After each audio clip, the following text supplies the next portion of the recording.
Welcome to Dead Souls Social Club.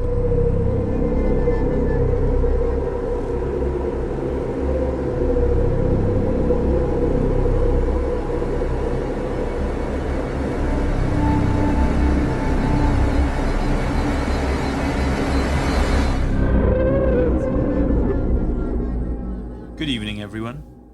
If you enjoy our show and find our research both interesting and informative, please can I ask that you consider leaving us a 5-star review on your chosen podcast platform. Something that small really does help us out a huge amount. You can also find out more about us and our work by heading over to deadsouls.co.uk and checking us out. We are a small team of 3 researchers with more than 70 years of experience between us. You can also find us and speak to us over on Instagram. Just search Dead Souls Social Club and we'll come up. So, as always, thank you so much for joining us tonight.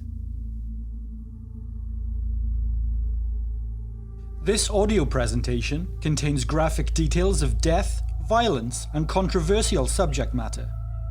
Listener discretion is strongly advised. From Dead Souls Media, this is Imaginary Friends. I'm Jamie Black, a researcher and psychologist, and I'll be your host for tonight.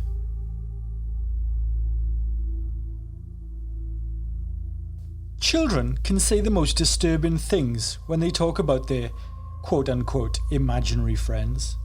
Maybe it's because they are seeing or perceiving something that others cannot, excluding you from the experience. Can be creepy. But for the most part, their comments go unnoticed or shrugged off. This is because imaginary friends are a fairly common phenomenon amongst children, and as adults, we have normalized them within our culture. There is psychological explanation for the phenomenon, as well as spiritual explanations. But what if there was a third explanation, which is just as plausible? You know where we are going with this. We recently received an email from someone in Yorkshire, England, who had reached out to us for some advice. Her husband and 2 young children had just moved into a new property, something they were overjoyed with after years of saving and sacrifices to be able to afford their very own place. She had heard about our podcast from a friend, but was more interested by our website, which offered advice and investigations into various phenomena. She was attracted to our team because we didn't ask for any financial reward for our services, nor do we promote our work with YouTube videos or sensationalist content for personal gain. And we're quite proud of that. In all honesty, that's why the majority of people who reach out to us say that they chose us to help them. In fact, whilst we don't have hard data to support it, we would confidently estimate that most people who experience genuine unexplained phenomena are more terrified, embarrassed, or secretive about it, rather than wanting to make their experiences public. I'm always wary of anyone who aims to make money, gain fame, or any kind of notoriety from something that their so-called unusual experiences has brought them. Anyway, I digress. This lady who reached out, who I'll call Rachel, it's not her real name, was worried about her family, as they had experienced strange occurrences within their new home. For the most part, the occurrences seemed to centre around unexplainable banging noises throughout the house, items moving around the home inexplicably, and bizarre cold spots appearing throughout the house. Whilst all this was fairly interesting to us, there was one other element to the family's experiences which really caught our attention. What I haven't said yet is that the family's 2 daughters are aged 8 and 3. Entirely average sisters Abby and Chloe, again, not their real names. Well, Abby is the 8-year-old. She loves dancing, Taylor Swift and Harry Potter. Chloe is the 3-year-old and is a bit of a tomboy, spends a lot of time with her father and loves Manchester City Football Club, just like Dad. Anyway, their mum had told me that Abby had started having regular nightmares in the house. She awoke almost every night at around 3:45 a.m, pretty much like clockwork, her mother says. The nightmare that's scaring her so much is of an old man chasing her through the house. But she can't get out. All of the doors have disappeared and the windows are locked. She finds herself endlessly running around the house from him. The old man, Abby said, is named Arthur. He is tall and thin and smells of cigarettes. She says that he had long yellow fingers with dirty fingernails, holes in his blazer and muddy shoes. He doesn't have much hair, she says, and his teeth are brown and gross, her words. Now, that in itself is a pretty creepy image. They have been happening with regularity, Rachel says, for more than 6 months, and the family have lived in the house for 9. But it's when Chloe started sitting in the corner of the living room and seemingly talking to herself that things began to get even more weird. A one-off is likely to go unnoticed. A few occasions strange, but kids will be kids. But occurring on a regular basis definitely warranted inquiry, Rachel said. She asked Chloe who she was talking to which Chloe replied, "My friend Arthur." Now, Chloe and Abby have separate bedrooms. Chloe was entirely unaware that Abby was having these nightmares, and Abby was too afraid to talk about them with anyone. It took Rachel and her husband, Stuart, months to get the details out of her. When Rachel asked Chloe to tell her about Arthur and who he was, she said that only she could see him. He was old like Grandpa, but angry a lot of the time, and his eyes were really bright at night when he stood next to her bed. This isn't a case where we travel to the location. Well, not yet anyway. Nor have we conducted any further research. But we did speak to Rachel and her husband on 3 separate occasions via Microsoft Teams. Rachel and Stuart asked if they thought we should arrange for the house to be blessed by a priest from the church.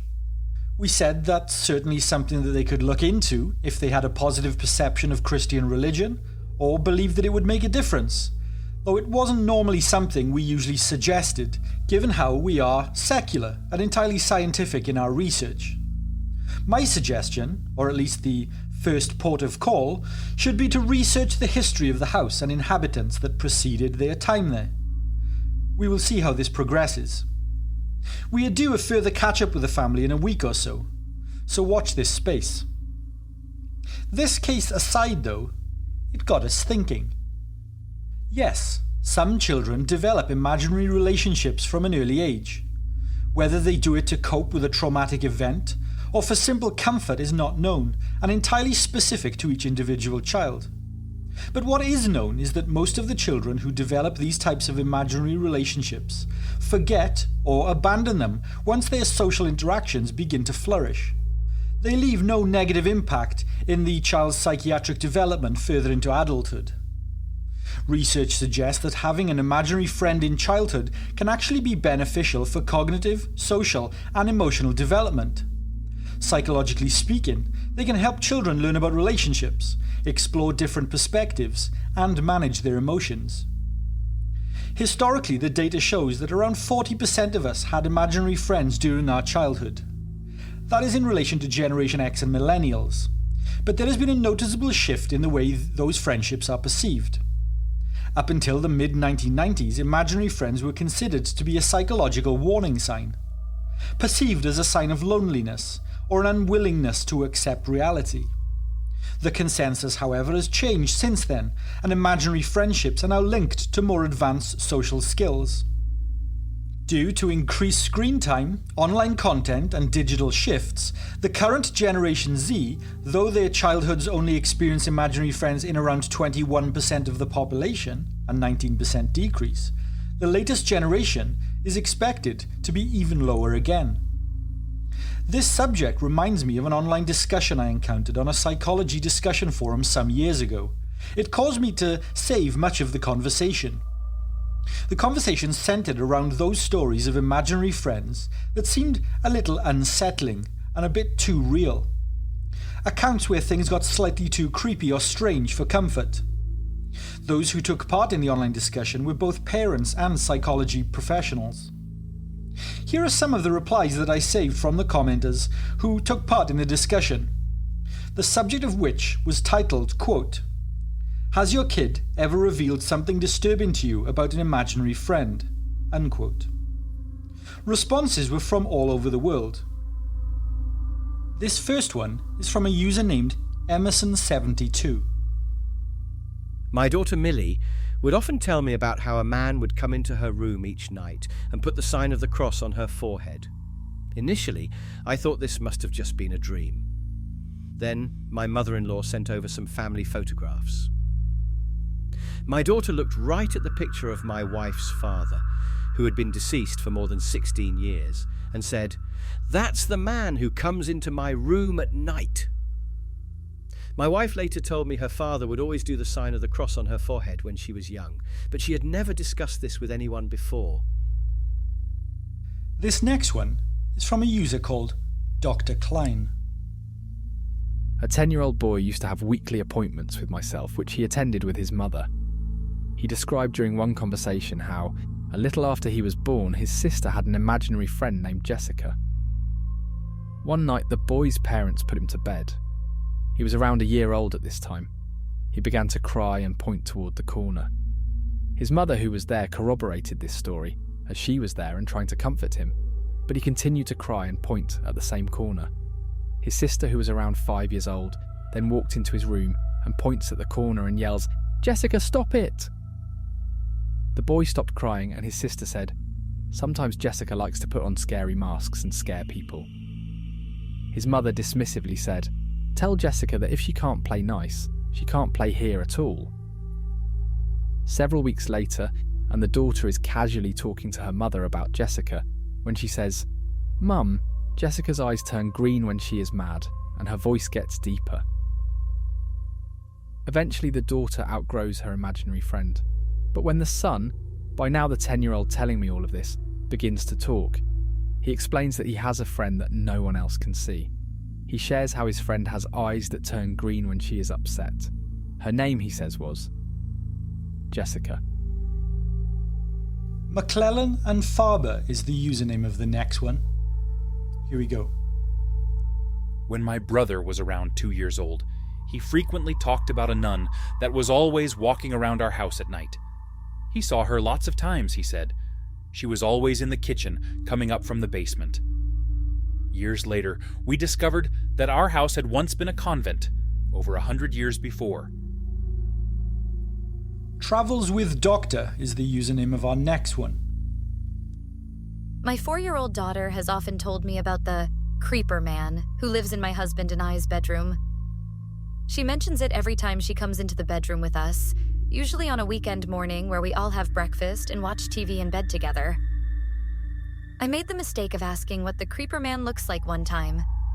My daughter nonchalantly said without looking up, "Oh, the man doesn't have a face." Just another 3 more that I find quite intriguing. This next one is from Dixie Cat. For almost 10 years, my son had an imaginary friend. When he spoke to him, it was the most bizarre thing I had ever seen.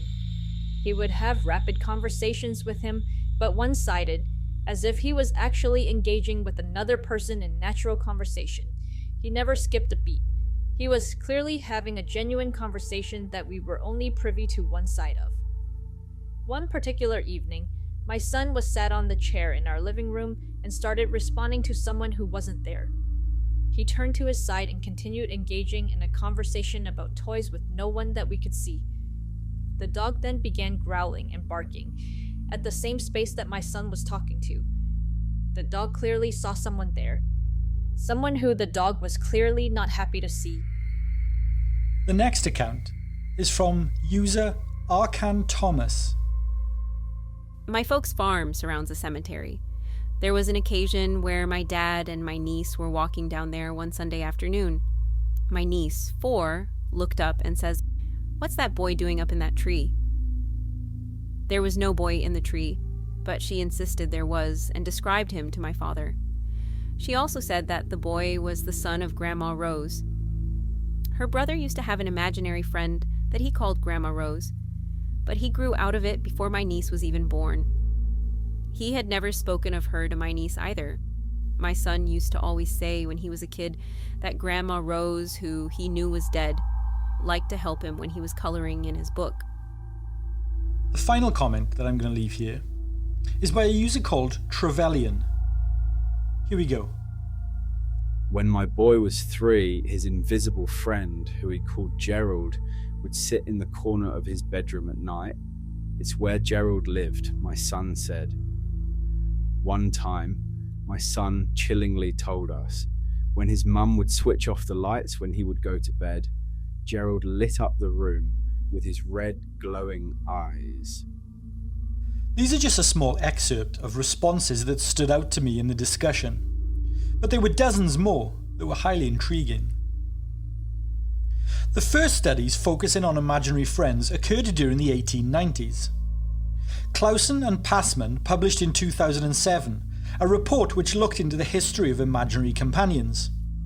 It was found that they were originally thought of as being supernatural creatures and spirits that were thought to connect people with their past lives. Throughout history, entities such as household gods, guardian angels, and muses that functioned as imaginary friends to provide comfort, guidance, and inspiration for creative work were recognized as commonplace in many cultures. The phenomenon appeared amongst children in the mid-19th century with the emergence of what we know as childhood today. It was emphasized as an important time for both play and imagination, whereas prior to this, there was no unique identifier for this period.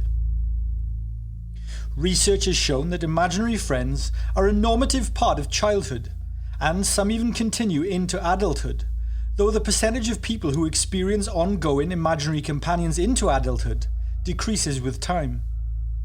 Some psychologists, such as the renowned Princeton-based clinical psychologist Eileen Kennedy Moore, puts forward that imaginary friends are much like a fictional character created by an author.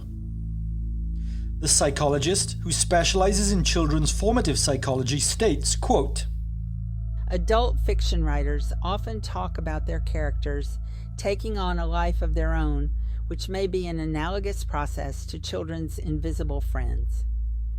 In support of this hypothesis, Marjorie Taylor, PhD, a developmental psychologist and professor of psychology at the University of Oregon, not to be confused with a right-wing Republican politician from Georgia, of course, has found that fiction writers are statistically more likely than average to have had an imaginary friend as children. This gives support to the current notion that imaginary friends are linked to more advanced social skills and creativity. But it has been theorized that children with imaginary companions will develop language skills and knowledge at increased speed and developmental periods than children without them. Simply put, these children get more linguistic practice than their peers as a result of their conversations with their imaginary friends. Research into imaginary friends has been ongoing for decades, with doctors and parents alike wondering whether the phenomena is healthy or quote-unquote normal. As I previously stated, most current and notable research has shown that imaginary companions are a natural part of childhood for many children. Girls are statistically more likely than boys to have imaginary friends, but there are significant numbers evidenced across both genders. But, according to Taylor, Carlson and Guerreau, who published in 2001, despite some results suggesting that children with imaginary friends might be superior in intelligence, this is not true in that all intelligent children will create them. So the phenomenon is not an evidentiary element of intelligence measurement, merely a facet. Most imaginary friends are just that, however, friendly and playful. But there is some evidence that suggests some have been called disruptive, rule-breaking, and aggressive. Some research into imaginary friends has found that they will frighten, upset, or cause conflict with the children who experience them. And while many children express control or influence over their imaginary companion's behavior, other children describe them as being entirely out of their control and unruly. While it's not understood why an imaginary friend would be scary, it seems these imagined relationships still provide some sort of benefit to the child, although there is only sparse data to support this theory. It is thought that these more difficult relationships may still help a child navigate social relationships and cope with hard times in the real world, psychologically speaking. There is significant research to support the positive nature of imaginary companions. There is also some research from 2006, which was conducted by a well-respected team and published in the research journal Science Direct.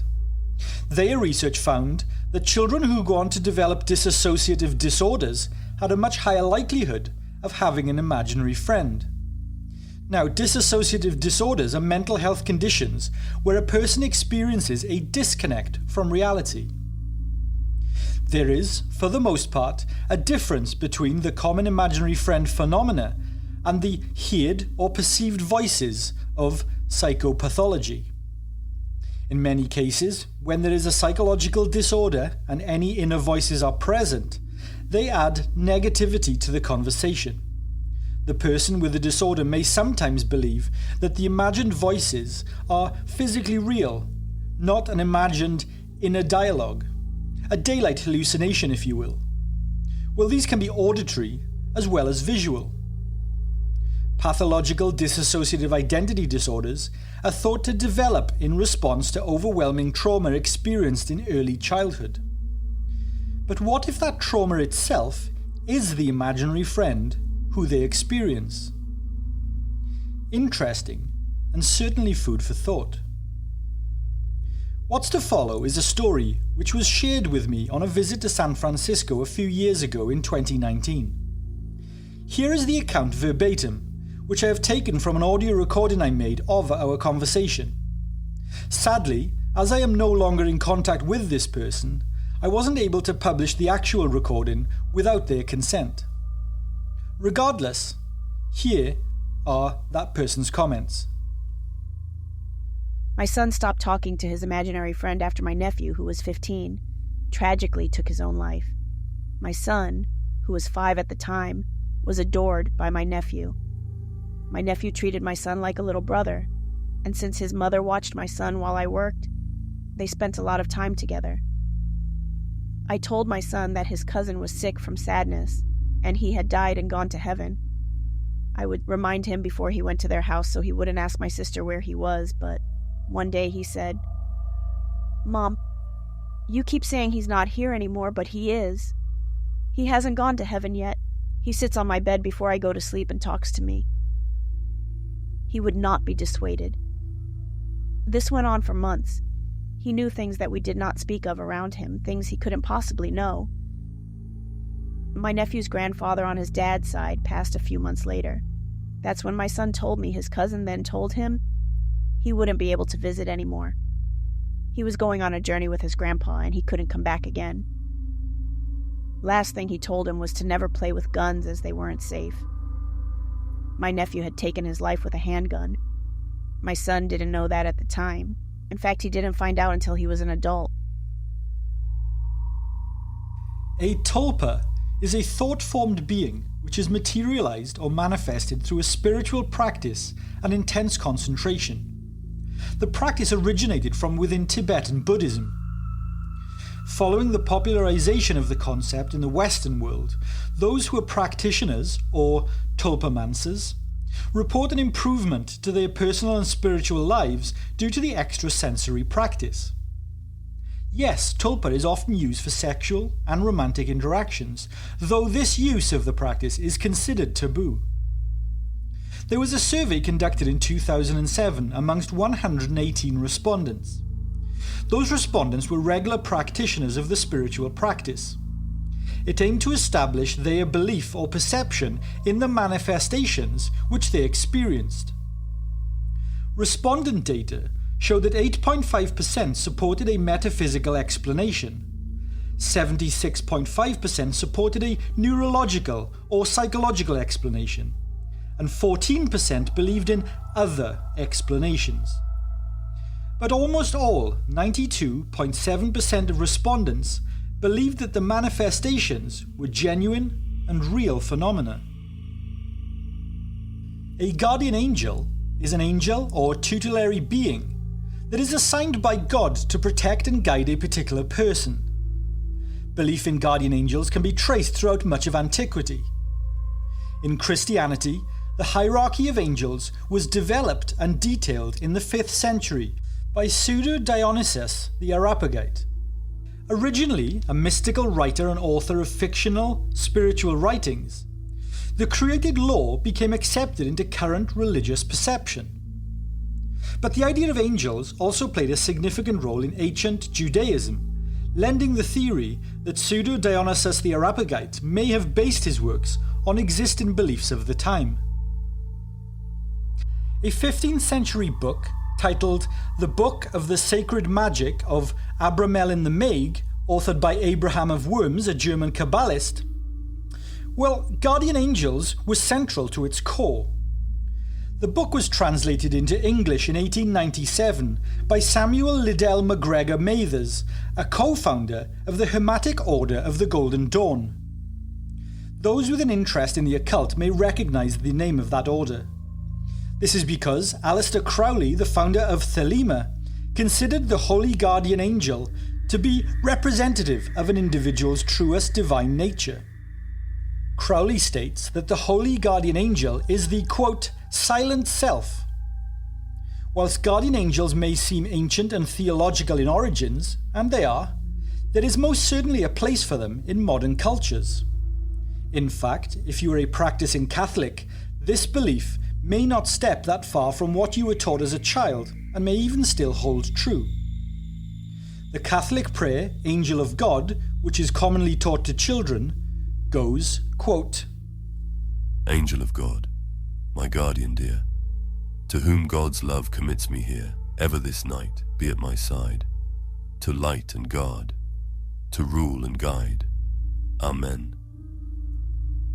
Guardian angels are also directly linked to current Western dramatic plot devices. The narrative of a shoulder angel is often used in fiction. This is where the angel represents conscience, which is often accompanied by a devil on the person's other shoulder, which represents temptation. Well, this narrative element stems, like many we may not realise, from theological scripture. They're a common convention used in depicting the inner conflict of a character. Did you have an imaginary friend as a child? Who were they, and what was their name? Perhaps you have children yourself and they have imaginary friends. Have they shared anything that's unusual about them? Reach out, email us, DM us on Instagram, or if you're listening on YouTube, comment down below. We would love to hear all about your experiences. Now, one final thought for tonight's episode, so please don't switch off just yet. I want to ask you to consider joining our Patreon. We add extra episodes over there that we don't release anywhere else. They are members-only episodes. We put just as much work and research into those episodes as our regular general release ones, so they are definitely worth the membership fee. Most of them are too controversial to be released to general audiences, and they often get censored or deleted by Apple, YouTube, Google and Amazon. Our Patreon costs just $2, which is insanely good value for money. It's less than other content creators and much less than the cost of that cup of coffee that you buy in the morning. But there's more. As well as extra episodes each week, we also upload blog posts and add all of our research over there too. So you get a hell of a lot of additional content, and by joining us, you also massively help us out.